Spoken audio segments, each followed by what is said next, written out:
Boa tarde. Saúdo a todos com a paz do Senhor Jesus. Amém? Amém. Amém. Quero convidá-los que abram suas Bíblias em Lucas, capítulo 10, do verso 25 ao verso 37. Vamos fazer uma breve reflexão da palavra de Deus. E o texto sagrado nos diz assim: Eis que certo homem, intérprete da lei, se levantou com o intuito de pôr Jesus à prova e disse-lhe: Mestre, que farei para herdar a vida eterna? Então Jesus lhe perguntou: Que está escrito na lei? Como interpretas? A isto ele respondeu: Amarás o Senhor teu Deus de todo o teu coração, de toda a tua alma, de todas as tuas forças e de todo o teu entendimento, e amarás o teu próximo como a ti mesmo. Então Jesus lhe disse: Respondeste corretamente, faze isto e viverás. Ele, porém, querendo justificar-se, perguntou a Jesus: Quem é o meu próximo?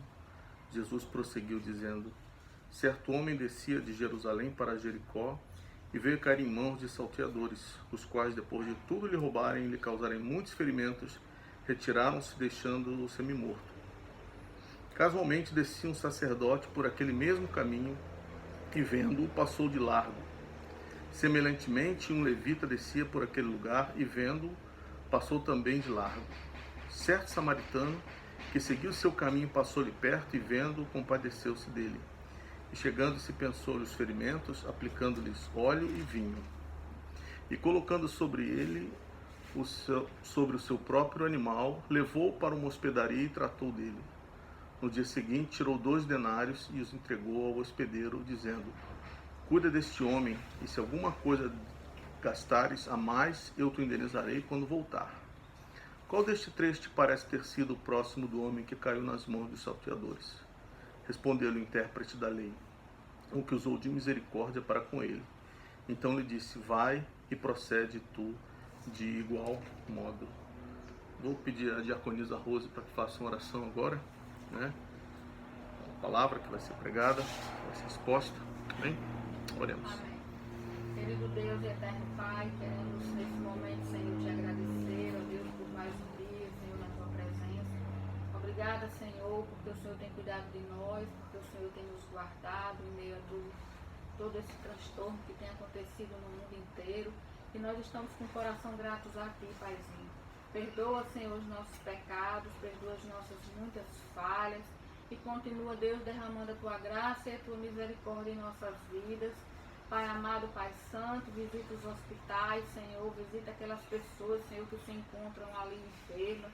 Que o Teu Santo Espírito, Senhor, esteja ali consolando, Senhor, e agraciando com a Tua presença, Senhor. Muito obrigada por tudo.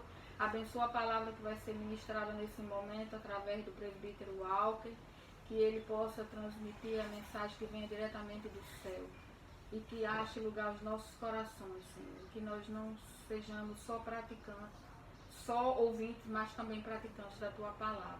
Essas coisas eu te agradeço e te peço em nome de Jesus Cristo. Amém. Amém. Se alguém tiver com um reloginho aí, por favor, marca para mim aí 30 minutos. Peço que vocês me avisem quando estiver chegando perto. Amém, amados. Amém. O título desse sermão eu chamo de Os Mais Que Felizes Herdeiros da Vida Eterna. Vocês devem lembrar que alguns poucos anos atrás nós tivemos aí uma missão de paz, né? O Exército Brasileiro foi convocado para comparecer ao Haiti. Vocês devem estar lembrados disso. Em meio a muita violência, em meio a muita pobreza material, pobreza espiritual, o Exército Brasileiro foi designado para ir para aquele lugar, para socorrer aquelas pessoas naquele lugar com tanta dificuldade, com tanta miséria. E eu me lembro que alguns irmãos nossos foram designados para aquele lugar e nos contaram depois que viram muita miséria, muita pobreza, muita tristeza. E o que acontece é que o Exército Brasileiro estava naquele lugar, mas também a Igreja do Senhor dos Exércitos também estava naquele lugar. O Senhor não pode permitir que tantas coisas aconteçam à nossa volta sem que a sua igreja não esteja presente. E lá naquele lugar, no Haiti, havia uma igreja cristã e um missionário que estava à frente daquele trabalho, ele estava celebrando um culto de ação de graças naquele dia. E uma daquelas pessoas que estava lá, o irmão Edmundo, ele não compareceu aquele dia, mas ele deixou um envelope com o valor de $13.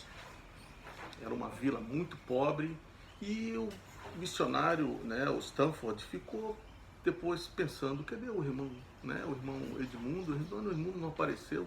E ele depois foi naquela vila e procurou pelo irmão Edmundo. E ele descobriu que aquele irmão, ele havia feito a venda de um cavalinho que ele tinha e ele não havia comparecido àquele culto de ação de graças. E então o missionário virou para ele e disse, mas você fez uma doação tão expressiva com um valor desse que nos Estados Unidos seria o equivalente a $6.000. Aqui na vila eram 3 meses de salário, $13 seriam 3 meses de salário, e você doou esse dinheiro e você não compareceu ao culto. Por que você não foi? Esse irmão um pouco embaraçado, sem saber o que explicar, o que dizer, ele por último disse para ele, pastor, eu não fui porque eu não tinha uma camisa.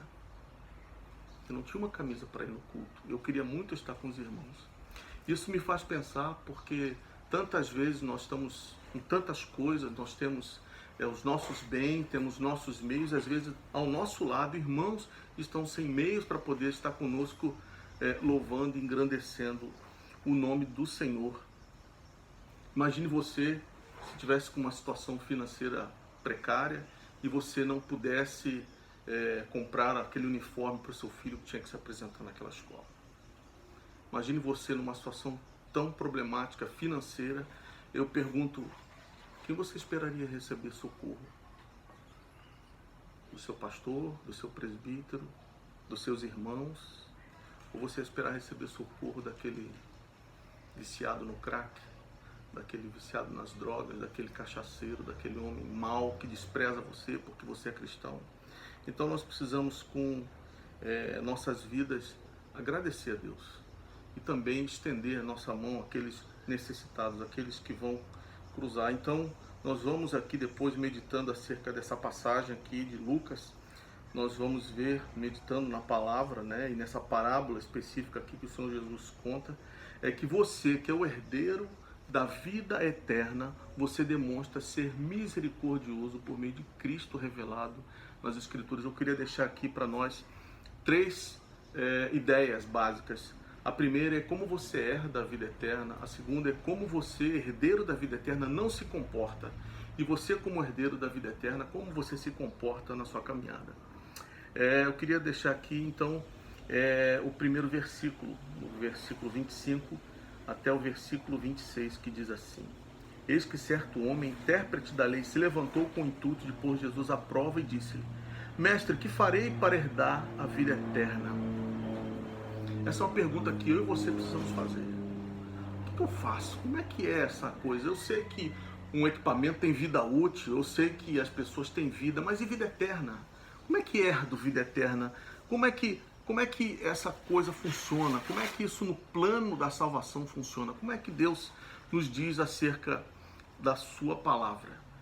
Vemos que no livro de Lucas nós estamos chegando praticamente no final do ministério de Jesus Cristo e muitas pessoas vão andando com ele, muitas pessoas vão vendo os milagres, os sinais, mas junto também com Jesus vão andando aqueles que são os ditos elites, né? Os que são os considerados fariseus, os saduceus, os escribas, né? Os intérpretes da lei, eles estão sempre perto de Jesus.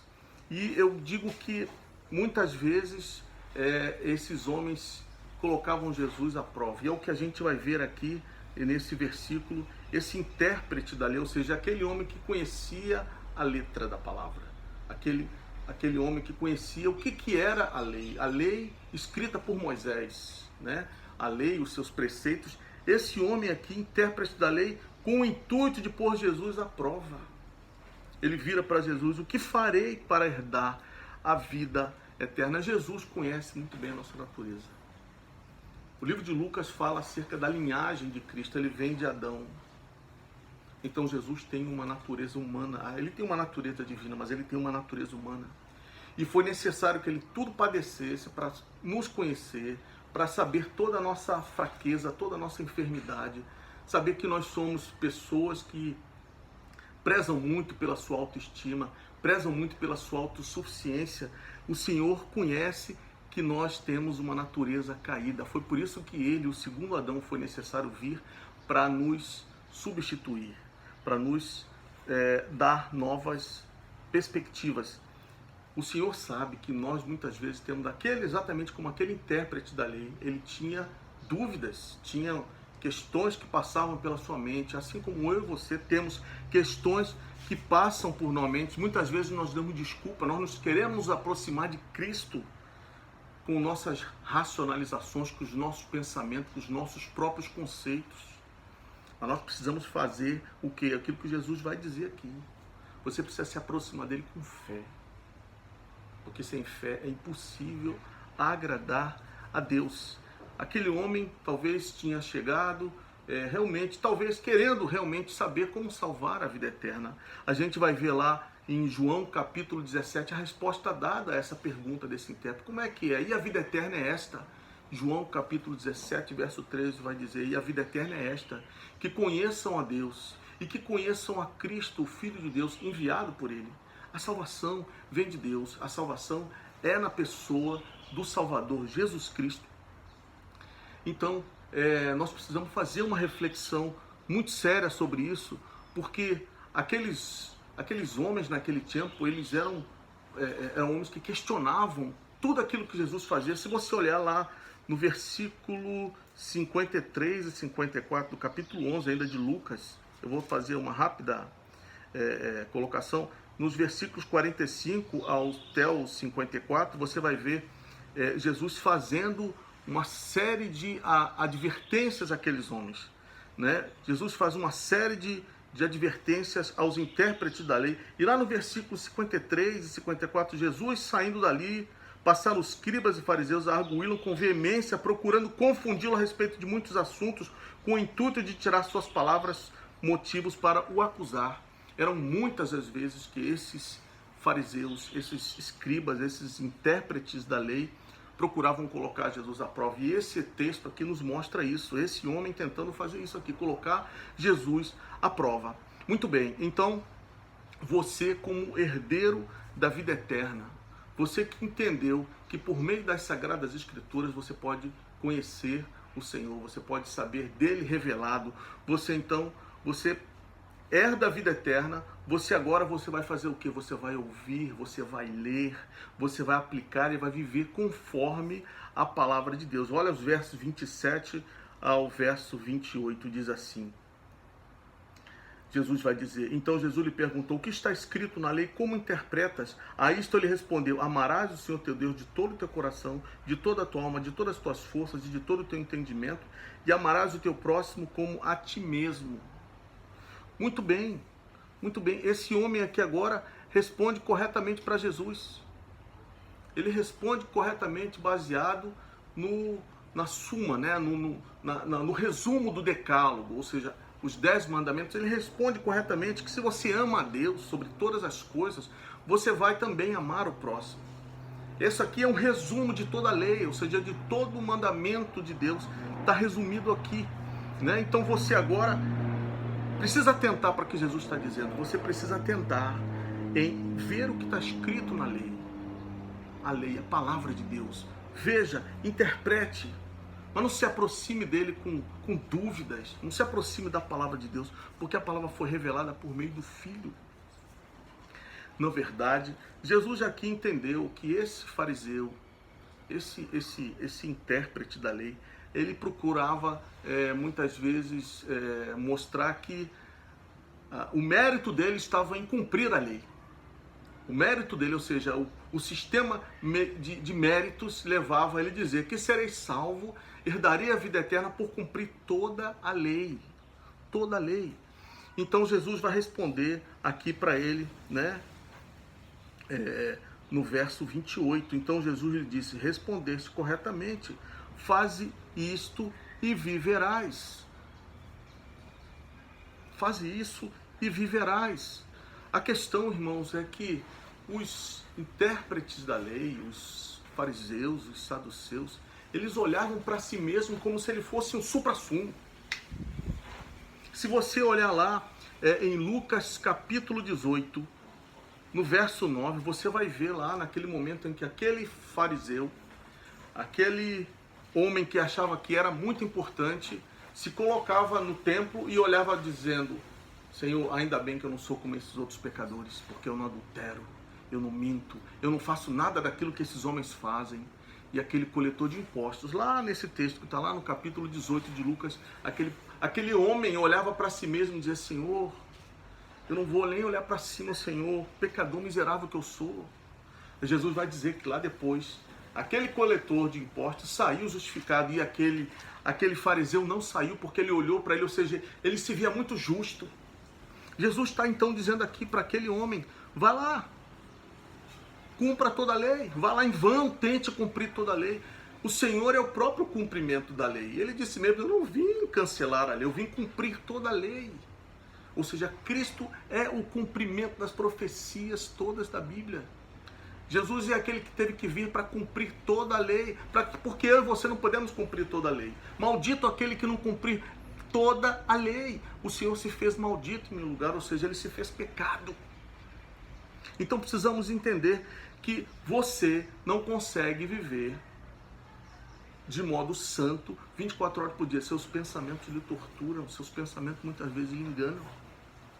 Então como é que vive agora o herdeiro da fé? Ele ouve, ele lê, ele aplica e ele vive conforme a palavra de Deus. A segunda pessoa da Trindade, Jesus Cristo, teve que vir encarnar, viver entre nós. Por quê? Porque o primeiro Adão falhou. O primeiro Adão desobedeceu, mas ele não. Ele em tudo cumpriu a vontade do Pai. Ele veio então, abriu mão da sua glória. Abriu mão de toda a sua glória, se esvaziou de toda a sua glória para vir habitar entre nós e se fez carne e viveu entre nós, irmãos. Ou seja, ele, o Salvador, cumpriu o pacto estabelecido na eternidade com Deus Pai para vir aqui cumprir toda a lei que eu e você não podemos cumprir. E não é estranho que a gente veja muitas vezes algumas religiões, pessoas que às vezes se dizem até cristãs, né? E vão dizer que elas precisam muitas vezes fazer caridades para que elas sejam salvas, né? Ou se não é o moto dos espíritas, né? Fora da caridade não há salvação. Olha, muitas vezes, irmãos, algumas coisas absurdas que a gente vê até entre os que se dizem cristãos, que precisam pagar promessas, caminhar, subir a escadaria da penha de joelho para alcançar uma graça. Graça é favor que não se merece. Você não pode esperar alcançar alguma coisa de Deus porque você merece, porque você não merece nada. Não há nenhum homem que faça o bem, nenhum deles sequer, não há quem faça o bem. Então você, herdeiro da vida eterna, você que entendeu que por meio de Cristo você recebe e herda, você ouve, aplica, interpreta, agora o que você faz? O que você faz com tudo isso? Você não se comporta como aquele fariseu, como aquele aplicador da lei. Você não se comporta assim. Nós vamos ver aqui mais adiante, irmãos, que aqueles que receberam do Senhor tal presente, tal dom da salvação, da vida eterna, você não pode se comportar como se fosse indiferente a isso. Você agora então, vai entender que você recebeu e você não pode se comportar de modo que não seja digno daquilo que você recebeu. Então você não se comporta como aquele fariseu. O verso 29 vai dizer aqui: então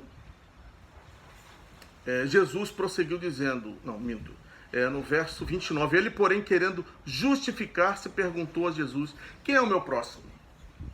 Quem é o meu próximo? Meu irmão, minha irmã, você não precisa, você não pode, não tem como se justificar diante de Deus. Por quê? Porque você já foi justificado por Cristo. Ou seja, você foi tornado justo. Agora, nenhuma condenação há para você que está em Cristo Jesus.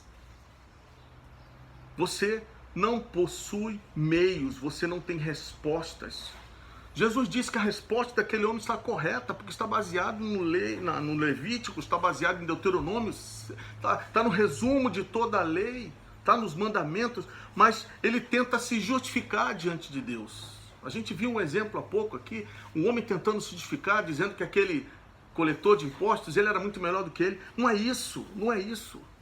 O judeu tinha um sério problema em reconhecer-se pecador muitas vezes, reconhecer-se digno de misericórdia. Muitas vezes ele desistia até da própria interpretação da palavra, para dar a sua interpretação. Ele dizia que o próximo não era alguém que não fosse judeu. O próximo dele era quem fosse judeu. Nós vamos ver aqui, irmãos, que o texto no grego, essa palavra que está aqui, justificar-se, no grego é dikaios, significa parecer que você é justo diante das pessoas. Por isso que os judeus precisavam tanto cumprir toda a lei, cumprir os meandros da lei, para eles poderem se justificar. Eles usavam até subterfúgios, muitas vezes, usavam coisas para poder dizer que a maneira de interpretar aquilo não era bem assim, era uma maneira mais específica, para dar uma capa de santidade, muitas vezes, né? Então, Jesus deixa bem claro para esse homem, né, esse herdeiro, né, ou esse intérprete da lei. Mas veja só, irmãos, você como herdeiro da vida eterna, você não se comporta. Como é que você não faz isso? Você não abandona aquele que está abatido, aquele que cruza o seu caminho, irmãos. Jesus vai agora aqui, no verso 30 em diante, Jesus vai começar a contar uma parábola acerca de um homem que descia de Jerusalém para Jericó e veio cair em mãos de salteadores. E depois de tudo lhe roubarem, lhe causarem muitos ferimentos, retiraram-se, deixando-o semi-morto. Irmãos, e coisa aqui. A geografia daquele local era um local de difícil acesso. Era um local, era sinuoso, era um local com muitas cavernas. Então o que acontecia? Quando você saía, eram 15 quilômetros praticamente, quando você saía de Jerusalém para Jericó. Então naquele caminho tortuoso, Jericó estava 300 metros abaixo de Jerusalém, ou seja, era um caminho difícil para aquele homem ter passado, né? Esse certo homem estava vindo de Jerusalém, possivelmente um judeu, estava lá naquele culto, naquela celebração no templo, vinha de Jerusalém com destino a Jericó. E eu acho até interessante, sabe, irmãos, que o Senhor tenha escolhido nessa parábola Jericó, porque foi nesse lugar onde caíram as muralhas. Aquele povo, quando entrou na terra prometida, Canaã, o primeiro lugar que eles enfrentaram foi Jericó, e onde foram as muralhas que caíram. Para nos dizer aqui, irmãos, em um certo sentido, que as muralhas entre os homens precisam ser quebradas. As muralhas da incredulidade, as muralhas da separação. O Senhor está dizendo aqui, em certo sentido, que aquele homem vinha de Jerusalém, mas também vinha o que, irmãos? Vinha um sacerdote e vinha um levita. Nós vamos falar sobre isso aqui agora, irmãos. É muito importante a gente atentar para o detalhe em que esse homem, o texto diz aqui para a gente, no verso 30, que esse homem, quando descia, ele veio a cair nas mãos de salteadores. Irmãos, o texto nos mostra de uma forma muito detalhada que esse homem foi violentamente espancado. Ele foi roubado, espancado, violentado, e o texto vai dizer que ele foi deixado nu, despido completamente. Irmãos, o ódio entre judeus e samaritanos era uma coisa muito séria. Há um livro chamado Eclesiástico, que foi escrito por volta do ano de 180 a.C., um livro que fala sobre a forma prática de viver do judeu. Era um livro considerado, né, por muitos, um livro muito importante, tão importante talvez como a Torá, como o próprio livro da lei. E dizia acerca nesse livro, num capítulo lá específico, fala que há duas nações que eu detesto, isso os judeus dizendo, e uma terceira nação que sequer é nação, os habitantes da montanha de Seir, os filisteus e o povo idiota que habita em Siquém. Irmão, Siquém é um local na Samaria, ou seja, era uma história antiga de ódio entre judeus e samaritanos. Por isso que Jesus, quando coloca essa questão, esse homem se justifica dizendo: quem é meu próximo? Quem era o meu próximo? Então, irmãos, a gente agora vai ver aqui um detalhe importante, porque quem eram os sacerdotes? Quem eram os levitas? Esses homens eram homens responsáveis pelo culto, propriamente dito, a celebração, aqueles momentos de oferta, de sacrifício. O sacerdote era o responsável pelos sacrifícios, os levitas eram assistentes deles, ou seja, eles eram como se fosse a casta, aquela elite da sociedade judaica, aquela elite religiosa daquele lugar. Agora imagine o seguinte, imagine que esse sacerdote e esse levita também vieram, o texto não diz aqui, que eles também vieram de Jerusalém com destino a Jericó. Olha só, esses homens provavelmente estavam lá naquele local fazendo o culto. Esse judeu também que foi espancado também estava lá no culto. Agora imagine esse caminho, irmãos, na descida para Jericó, esses homens não foram atacados, Deus livrou eles. Mas esse homem que foi atacado ficou lá no chão, prostrado. O que eles fizeram? Passaram bem distante, passaram longe, não se preocuparam com o que aconteceu com aquele homem ali no chão, caído, maltratado, espancado, violentado. Pense nisso, irmãos. Que situação difícil para aqueles homens. Então, você que é um herdeiro da vida eterna, você que recebeu do Senhor novas vestes, nova vida, nova perspectiva, você não se comporta, você não deixa aquele abandonado lá no chão que cruzou seu caminho. Você não deixa ele, não. Agora, como é que você que herdou a vida eterna se comporta? Você se comporta agora como quem? Como alguém que tem uma nova perspectiva. Você anda com compaixão e socorre o abatido que cruza o seu caminho. Verso 33 ao 34. Certo samaritano que seguia seu caminho, passou-lhe perto e vendo, compadeceu-se dele. E chegando-se, pensou nos ferimentos, aplicando óleo e vinho e colocando sobre ele o seu próprio animal, colocando o ferido sobre o seu próprio animal, levou-o para a hospedaria e tratou dele. Irmãos, esse homem aqui abriu mão do seu tempo, abriu mão da sua vida, abriu mão até dos seus próprios interesses para socorrer aquele que poderia ter sido ele, jogado ali naquele chão. Jogado naquele chão. Aquele homem é como se pudesse, ele tivesse talvez com só um olhinho aberto. Imagine só na cabeça daquele homem, naquele coração agora, olhando aquele homem lá no chão, aqueles homens passando ao largo ali. Ele tinha acabado de ver aqueles homens ministrando lá no templo, falando de Deus, falando da lei e fazendo os holocaustos, libertando o sacerdote, perdoando. Imagine vocês, irmãos, que situação é essa? E aquele homem caído no chão, vendo tudo aquilo. Ainda há pouco eles estavam lá ministrando, agora o que estão fazendo? Não estão botando na prática.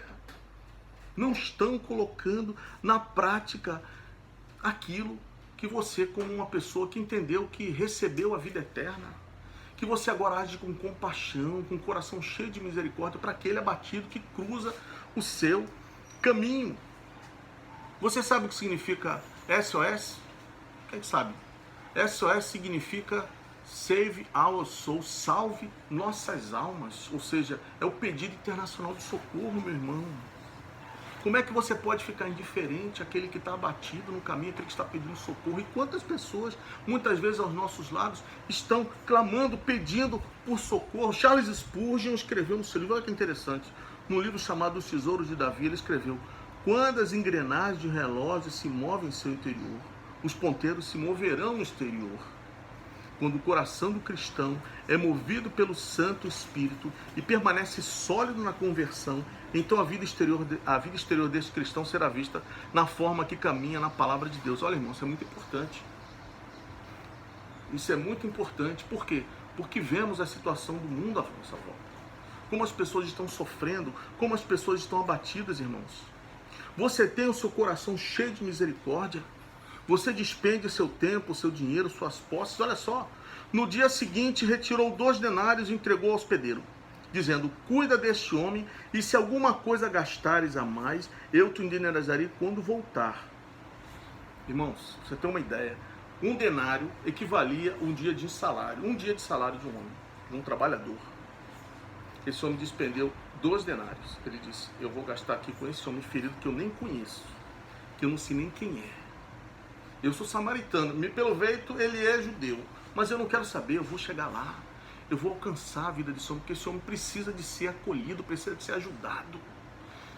A literatura antiga, irmãos, diz que um homem custava em torno de 1/12 de denário, ou seja, a ração diária de um homem era quanto ele gastava, 1/12. Então pega um denário, divide em 12 partes, você vai ter quanto é que custa para manter um homem. Se você fizer uma conta aqui, você vai ver mais ou menos em torno de 25 dias, equivaleria àqueles 2 denários, ou seja, aquele homem despendeu de uma boa quantia do seu dinheiro, despendeu de uma boa quantia do seu tempo e colocou aquele homem para ficar ali, naquele hotel, naquela hospedaria. Ainda disse mais, o que gastarem a mais, eu cubro. Ele fez mais do que o mínimo, meu irmão. Aprenda com Jesus a ser misericordioso. Aprenda com o Senhor como é que se vive, como é que você que herdou a vida eterna. Você tem o privilégio de falar do amor de Deus. Você tem o privilégio de agir nesses dias difíceis que nós estamos vivendo. Jesus agora vai fazer aquela pergunta para aquele homem.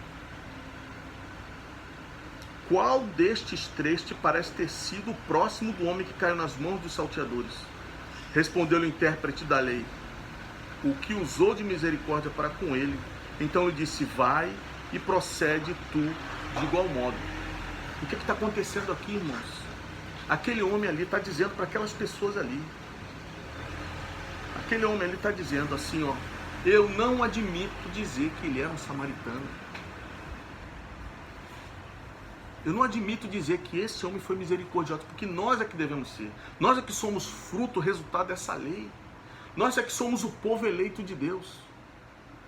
Nós é que somos aqueles que temos a obrigação de ensinar. Na verdade, irmão, fica claro aqui. Aquele homem nunca procedeu de modo misericordioso. Na verdade, ele nunca reconheceu o samaritano como seu próprio, e nem tampouco ele nunca amou a Deus de todo o coração, com toda a sua alma, com toda a sua força.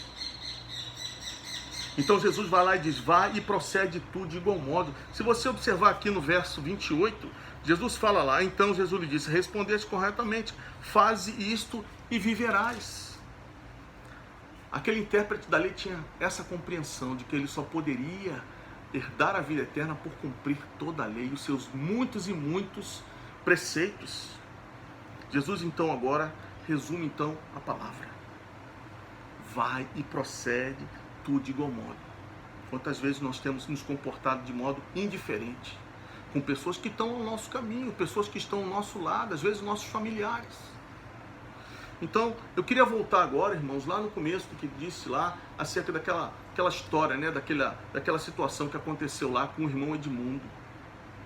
Aquele missionário foi lá na casa daquele homem, foi lá ajudá-lo, foi lá saber o que estava acontecendo. Por isso que muitas vezes é um problema, irmãos, a gente passar com pessoas ao lado, são pessoas que passam na vida, elas têm vida, é olhar no olho, é coração no coração, é vida na vida. Muitas vezes não nos preocupamos com isso, mas aquele missionário foi. O que ele fez? Ele foi lá na casa daquele homem. Ele foi lá na casa daquele homem saber por que é que você não foi para o culto de ação de graças.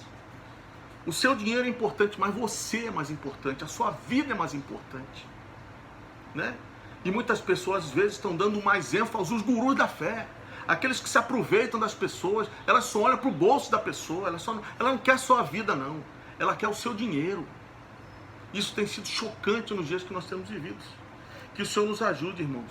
Que o Senhor nos dê discernimento para a gente, como o Senhor nos coloca na sua palavra, porque nós temos um coração grato. E nós demonstremos com a nossa vida que nós temos um coração cheio de compaixão, que nós temos o nosso coração cheio de amor. Que nós possamos ser como o Senhor foi. Ele não tinha problema, ele chegava, botava a mão no leproso, botava a mão no cego, botava a mão naquele que era discriminado. Que nós possamos, então, eu concluo aqui dizendo, irmãos, que nós, como herdeiros da fé, nós demonstremos ser misericordiosos, assim como Cristo foi, porque Ele nos revelou na sua palavra, Ele nos ensinou com a sua vida, Ele foi um grande referencial de amor, de compaixão para com o perdido. Todas as vezes que o perdido chegava perto dele, Ele cuidava, Ele amava, Ele tinha realmente, eu diria que a palavra ojeriza, por conta daqueles religiosos, que eles procuravam muitas vezes os meandros da lei para tentar mostrar que eram santíssimos, que eram perfeitíssimos, quando na verdade a Bíblia diz que a nossa justiça é como trapo de imundícia. Que o Senhor nos ajude, irmãos, que o Senhor nos dê ânimo e direção para prosseguir. Amém? Vou pedir aqui a nossa irmã Narinha para fazer a oração encerrando. Amém? Glória a Deus. Fica com vergonha não, irmã. Amém. Senhor Deus, Pai, queremos agradecer a Deus por esse momento, Senhor, pela oportunidade, Senhor, de ouvir tua palavra, Senhor, que vem comprar lugar em nossos corações, Senhor. Continue abençoando, Senhor, o presbítero mal, Senhor, usando ele, Senhor, para trazer a tua palavra, Senhor. Obrigado por tudo, em nome de Jesus. Amém, Senhor. Graças a Deus.